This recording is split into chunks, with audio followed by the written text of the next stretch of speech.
A un mese esatto dal termine massimo per ogni possibile opposizione, i trevigiani fanno causa ai dalmati per il Prošek. L'incarico è stato assegnato da Coldiretti Treviso e Consorzio Agrario di Treviso e Belluno allo studio legale dell'avvocato Antonio Pavan di Treviso per la tutela della denominazione di origine protetta Prosecco contro la richiesta di protezione da parte della Croazia della menzione tradizionale Prošek.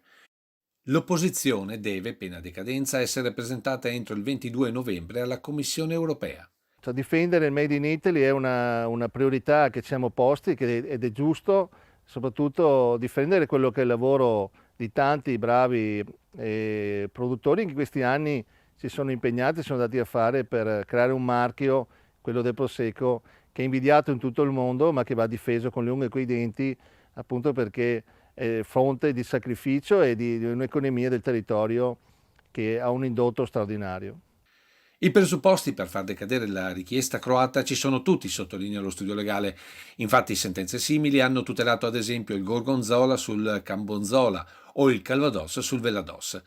E c'entra poco che il Prošek sia un vino dolce da dessert più simile al torchiato di Fregona che alle bollicine UNESCO. Per i ricorrenti il termine può ingannare il consumatore mondiale, danneggiando quello che al momento è il vino più venduto al mondo. E non è giusto che un'area che ormai si chiama Prosecco, non è più il vitigno ma un territorio, venga diciamo, attaccata da un prodotto che non ha niente a che vedere, è un prodotto che è solo diciamo, similare nel nome ma non ha una storia, non ha una tradizione, non ha anche diciamo, un valore se non quello appunto di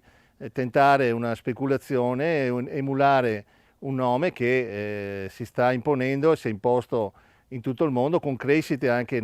di vendite importanti anche nel 2021.